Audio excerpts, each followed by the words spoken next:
Shalom, damai di hati, Bapak Ibu Saudara yang diberkati dan dikasihi oleh Tuhan kita Yesus Kristus. Jumpa lagi dengan saya Pendeta Veralina Lahiwu.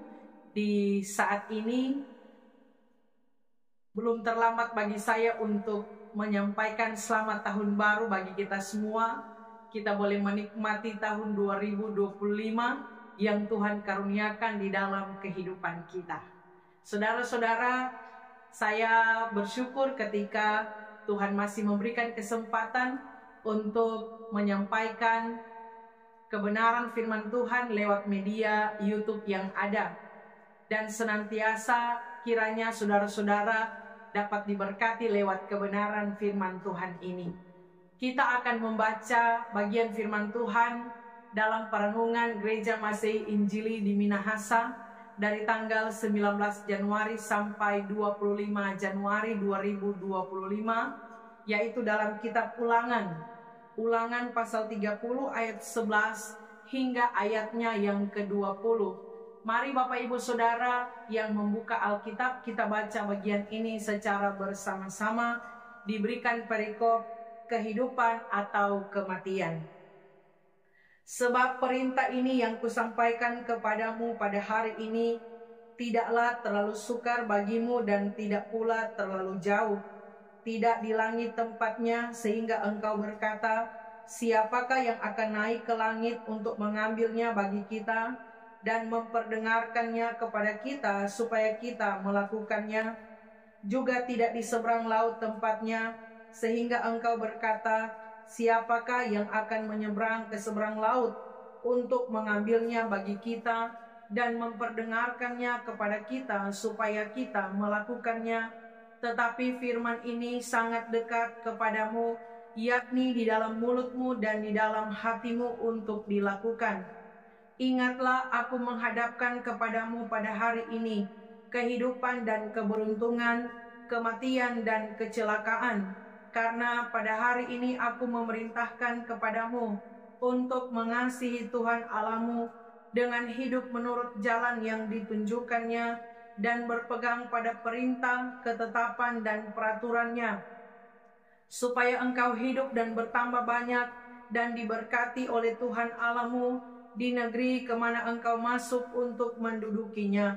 Tetapi jika hatimu berpaling dan engkau tidak mau mendengar, bahkan engkau mau disesatkan untuk sujud menyembah kepada Allah lain dan beribadah kepadanya, maka aku memberitahukan kepadamu pada hari ini bahwa pastilah kamu akan binasa. Tidak akan lanjut umurmu di tanah kemana engkau pergi menyeberangi sungai Yordan untuk mendudukinya. Aku memanggil langit dan bumi menjadi saksi terhadap kamu pada hari ini. Kepadamu kuperhadapkan kehidupan dan kematian, berkat dan kutuk.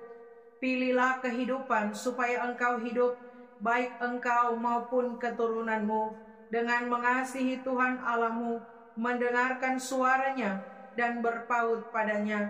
Sebab hal itu berarti hidupmu dan lanjut umurmu untuk tinggal di tanah yang dijanjikan Tuhan dengan sumpah kepada nenek moyangmu, yakni kepada Abraham, Ishak dan Yakub, untuk memberikannya kepada mereka. Demikianlah firman Tuhan. Sekali lagi shalom, damai di hati. Apa kabar Bapak Ibu Saudara-saudara? Puji Tuhan, semoga kita semua di hari ini dalam keadaan yang diberkati oleh Tuhan. Selamat hari Minggu bagi kita semua. Jangan lupa orang beribadah Pak Tuhan. Jangan lupa orang pergi ke gereja, karena di dalam kehidupan kita sebagai orang percaya, kita memenuhi panggilan untuk bersekutu dan memuliakan Tuhan di dalam kehidupan kita. Bapak, Ibu, Saudara-saudara, kitab Ulangan dalam bahasa Inggris itu disebut Deuteronomi. Sebenarnya bahasa ini adalah adaptasi dari kata Yunani Deuteronomos. Deuteronomos ini dibagi dalam dua kata, yaitu Deutros dan Nomos.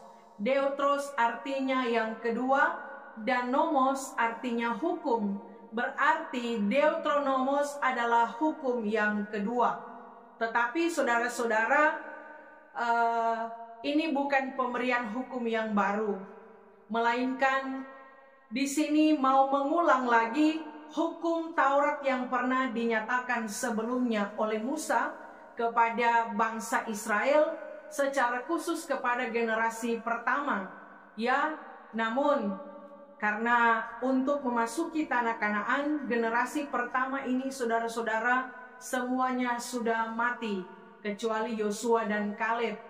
Dan kitab Ulangan ini merupakan pengulangan dari apa yang telah disampaikan oleh Musa. Makanya disebutkan hukum yang kedua, tetapi bukan hukum yang baru mau bilang ulang pada orang. Bukan hukum baru, tetapi diulang lagi hukum Taurat yang sudah pernah dinyatakan sebelumnya. Nah, saudara-saudara, mungkin kita bertanya, kenapa harus diulang? Pertama, saudara, itu tadi yang saya katakan, karena generasi pertama yang mendengarkan hukum Taurat di Gunung Sinai, mereka yang keluar dari Mesir itu sudah mati, ya, kecuali Yosua dan Kaleb. Dan mereka yang lahir di padang gurun ini, mereka disebut generasi kedua atau generasi baru. Sehingga hukum Taurat ini perlu untuk disampaikan, saudara. Karena generasi baru, generasi kedua ini harus tahu siapa Tuhan, harus tahu siapa Allah mereka. Maka dari itu hukum Taurat perlu untuk disampaikan lagi. Dan saudara-saudara, generasi baru ini atau generasi kedua ini sudah akan memasuki tanah Kanaan. Mereka akan berhadapan dengan banyak bangsa, saudara. Ya, mereka harus menghadapi kenyataan bahwa mereka adalah satu bangsa di antara banyak bangsa. Ya, yang memiliki pola hidup yang berbeda-beda, menyembah Allah yang berbeda dengan Allah umat Israel. Sehingga saudara, itu tadi yang saya katakan, mereka perlu tahu bagaimana mereka harus hidup di tanah perjanjian itu. Bagaimana mereka harus hidup di tanah yang Tuhan telah janjikan kepada nenek moyang mereka, yaitu kepada Abraham, Ishak, dan Yakub. Mereka perlu tahu siapa Allah mereka, siapa Tuhan mereka. Mereka perlu tahu bagaimana mereka harus hidup di tanah Kanaan, tanah yang berlimpah susu dan madu. Sebab saudara yang diberkati Tuhan, kadang kalau so rasa nyaman, ya, so diberkati, kan dorang akan masuki tanah perjanjian, tanah Kanaan. Ini tanah yang dijanjikan Tuhan, tanah yang berlimpah susu dan madu, artinya perjanjian yang mereka nantikan, yaitu mereka akan menikmati kelimpahan berkat di sana, saudara-saudara. Nah, orang kalau sudah diberkati dengan kelimpahan yang luar biasa, berkat dari Tuhan, kadang-kadang dengan rasa nyaman, dengan rasa enak, ya, dengan rasa diberkati, kadang-kadang lupa Pak Tuhan. Ya, maka dari itu saudara, Musa perlu untuk mengulang ini. Tuhan mau supaya umat Israel ketika mereka menikmati kelimpahan berkat, mereka tidak melupakan Tuhan. Makanya hukum Taurat ini harus dinyatakan lagi. Nah, Bapak Ibu Saudara yang diberkati Tuhan, apa yang harus diulang, saudara? Bagian firman Tuhan yang kita baca di saat ini dikatakan bahwa di ayatnya yang ke-14, tetapi firman ini sangat dekat kepadamu, yakni di dalam mulutmu dan di dalam hatimu untuk dilakukan. Apa yang perlu diulang, saudara? Firman, hukum Taurat, perintah dari Tuhan yang harus dinyatakan lagi. Nah, saudara, dikatakan di ayatnya yang ke-11 sampai 13 bahwa firman ini, perintah ini, hukum Taurat ini, saudara, tidak terlalu sukar untuk dikatakan, tidaklah terlalu sukar bagimu dan tidak pula terlalu jauh. Ya, tidak di langit tempatnya, juga tidak di seberang laut, saudara-saudara. Ya, tetapi Bapak Ibu Saudara yang diberkati oleh Tuhan kita Yesus Kristus, ada orang yang anggap remeh dengan firman. Ya, ni mau dengar firman. Lihat jo, orang kalau sonya nak jaga pergi ibadah, berarti itu so ni mau dengar firman, saudara. Saat ini saya mau katakan, jangan meremehkan firman Tuhan, saudara. Kalau orang buka dalam kitab Amsal ya, Amsal pasalnya yang ke-13, saudara. Amsal 13 ayatnya yang ke-13, di sana berkata demikian. Siapa meremehkan firman, ia akan menanggung akibatnya. Tetapi siapa taat kepada perintah akan menerima balasan. Sehingga saudara, Musa perlu untuk mengulang kembali firman ini. Karena firman ini dalam kehidupan umat sebagai orang-orang yang percaya kepada Tuhan, saudara. Ya, Musa bilang, ya tidak jauh itu firman. Bukan di langit, bukan di seberang laut. Tetapi firman ini sangat dekat kepadamu. Yakni di dalam mulutmu dan di dalam hatimu untuk dilakukan. Saudara yang diberkati Tuhan, Musa kembali mengingatkan umat Tuhan untuk melakukan firman atau melakukan hukum Taurat. Ya, firman di dalam mulut dan di dalam hati. Ya, orang kalau penuh dengan firman, dia mau bercerita itu selalu bercerita firman, saudara. Karena pada hati ada firman. Makanya yang keluar firman. Kalau di hati kotor, yang keluar pasti kotor, saudara ya. Makanya orang perlu untuk introspeksi diri. Kalau yang keluar dari tompe mulut selalu yang kotor, berarti tompe hati sementara kotor. Tapi kalau tompe hati dipenuhi dengan firman, maka yang keluar adalah firman. Amin. Saudara yang diberkati Tuhan, tapi tidak cuma bilang-bilang itu firman, melainkan dikatakan Musa untuk dilakukan. Jadi firman itu harus dilakukan. Umat harus melakukan apa yang diperintahkan. Ya, hidup bergantung pada firman, saudara. Firman apa yang harus dilakukan oleh umat Israel? Di sini Musa menegaskan, saudara-saudara ya, di ayatnya yang ke-16, kalau kita baca bersama, saudara, ayatnya yang ke-16 dikatakan, karena pada hari ini aku memerintahkan kepadamu. Saudara, di sini Musa memerintahkan umat Israel ya. Ini sebuah perintah untuk dilakukan. Karena Musa tidak masuk di tanah Kanaan, saudara ya. Musa tidak bersama dengan umat memasuki tanah perjanjian. Makanya di sini Musa katakan, aku memerintahkan kepadamu. Jadi Musa memerintahkan mereka untuk apa? Pertama, mengasihi Tuhan. Kedua, hidup menurut jalan yang ditunjukkannya. Ketiga, berpegang pada perintah, ketetapan, dan peraturannya. Saudara yang diberkati Tuhan, Musa bilang, supaya engkau hidup bertambah banyak dan diberkati oleh Tuhan. Bapak, Ibu, Saudara yang diberkati Tuhan, akan kalau menikmati apa yang dikatakan ini, supaya engkau hidup bertambah banyak dan diberkati, maka kita harus melakukan apa yang diperintahkan. Ya, supaya engkau hidup bertambah banyak dan diberkati. Siapa tidak mau diberkati, saudara? Semua kita pasti mau diberkati oleh Tuhan. Tetapi mau diberkati harus melakukan apa yang diperintahkan. Yaitu tadi yang saya katakan, pertama, mengasihi Tuhan. Nah, saudara yang diberkati Tuhan, jadi pertanyaan, apakah kita mengasihi Tuhan? Ini Kang, paling kalau orang tanya, apakah kita mengasihi Tuhan? Pasti kita menjawab, iya, saya mengasihi Tuhan. Nah, Bapak, Ibu, Saudara, bagaimana cara orang mengasihi Tuhan? Ini yang saya mau katakan saat ini. Orang kalau mengasihi Tuhan, dia akan membangun relasi dengan Tuhan. Dia punya hubungan spiritual yang kuat bersama dengan Tuhan. Itu orang kalau mengasihi Tuhan, saudara. Orang kalau mengasihi Tuhan, pasti ia bersekutu, ia beribadah, dia berdoa kepada Tuhan. Dia membangun hubungan yang kuat, hubungan yang erat dengan Tuhan, saudara. Makanya Bapak, Ibu, Saudara, hati kita harus melekat pada Tuhan. Kita tidak bisa hidup tanpa Tuhan, saudara. Ya, tanpa Tuhan, orang tidak bisa bikin apa-apa. Ya, tapi orang bukan tanpa Tuhan, tapi tanpa uang. Orang kalau tidak ada doi lome, saudara ya. Nah, ini mengingatkan kepada kita, orang yang mengasihi Tuhan, maka dia akan membangun hubungan yang kuat, yang erat dengan Tuhan, saudara.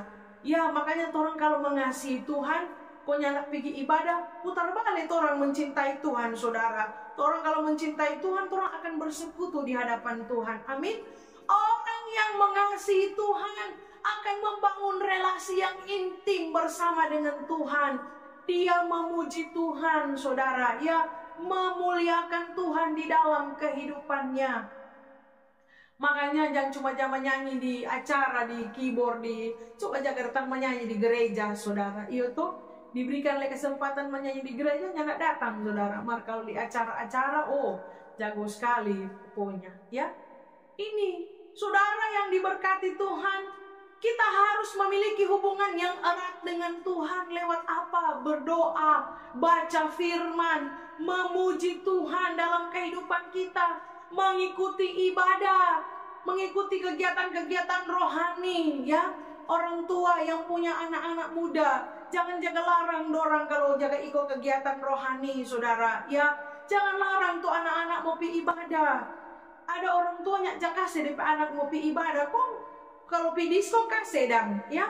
Saudara yang diberkati Tuhan, izinkan anak-anak kita untuk terlibat dalam persekutuan, dalam kegiatan-kegiatan rohani, ya, kegiatan-kegiatan pelayanan. Karena itu akan membuat mereka bertumbuh, mengenal Tuhan, mencintai Tuhan dan mengasihi Tuhan di dalam kehidupan mereka. Karena saya juga bertumbuh dalam pelayanan pemuda dan remaja, saudara. Makanya karena pelayanan itulah saya memilih untuk menjadi seorang pendeta. Ya, itu sangat penting, saudara.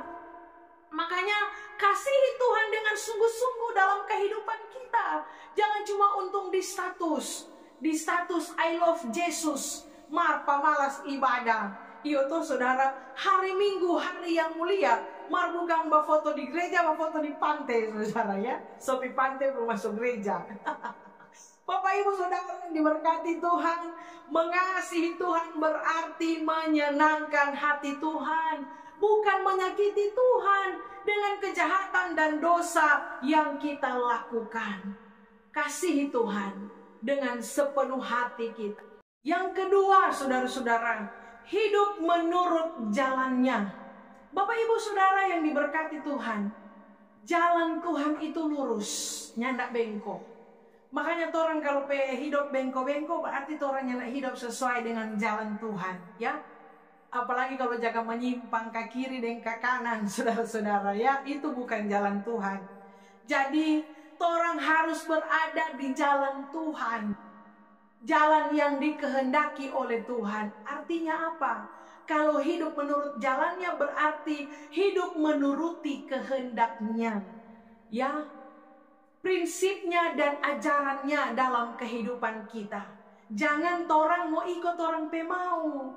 Jangan orang mau ikut orang pe kehendak, saudara. Makanya orang kalau keras hati susah sekali mau ikuti kehendak Tuhan.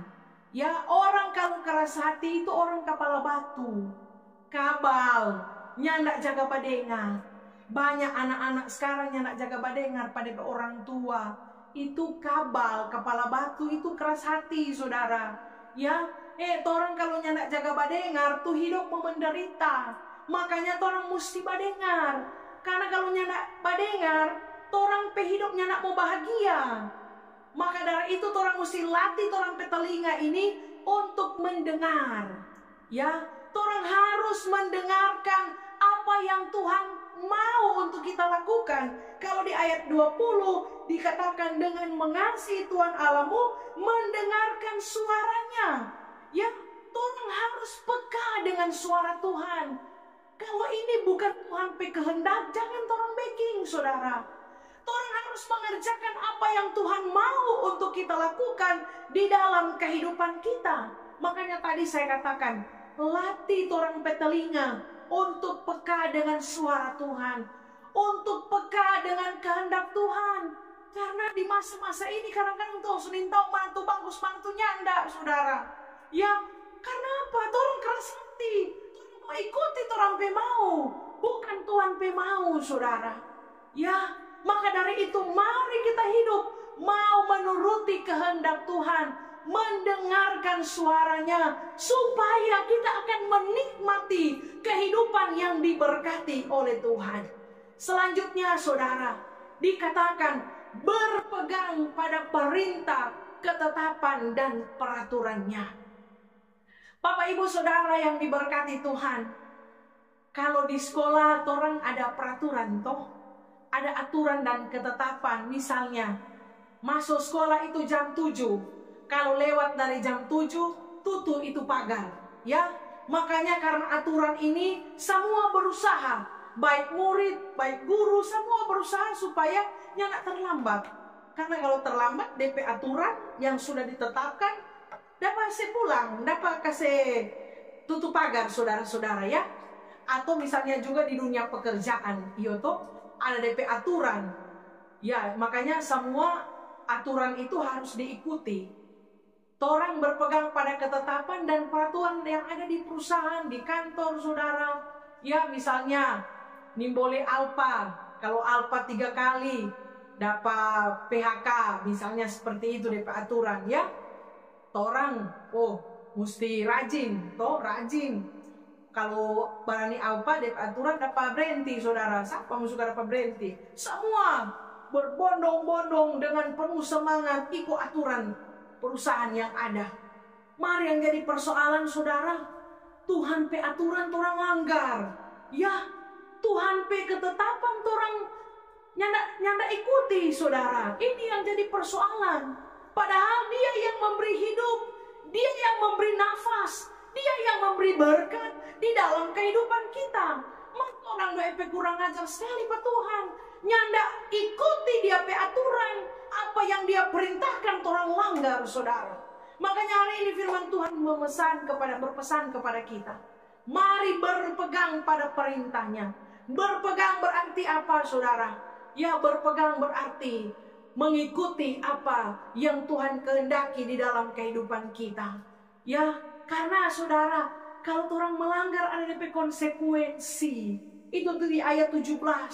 Firman Tuhan bilang, tetapi jika hatimu berpaling dan engkau tidak mau mendengar, bahkan engkau mau disesatkan untuk sujud menyembah kepada Allah lain dan beribadah kepadanya, maka, nah ini bahaya ini saudara. Ini sebuah peringatan yang disampaikan oleh Musa. Dikatakan, maka aku memberitahukan kepadamu pada hari ini bahwa pastilah kamu akan binasa, tidak akan lanjut umurmu di tanah kemana engkau pergi menyeberangi sungai Yordan untuk mendudukinya. Saudara-saudara, ini firman Tuhan ini begini memang bagus sekali. Menyampaikannya cuma tuh sedap-sedap mau dengar saudara. Iyo toh, ya ada orang cuma suka dengar tuh firman sadap di telinga. Mar kalau sunyak sadap dong sini mau dengar. Ini tuh firman. Kalau mau diikuti diberkati. Mar kalau nyala awas. Ya, maka kamu pasti minus. Saudara, kamu tidak akan lanjut umur, jelas.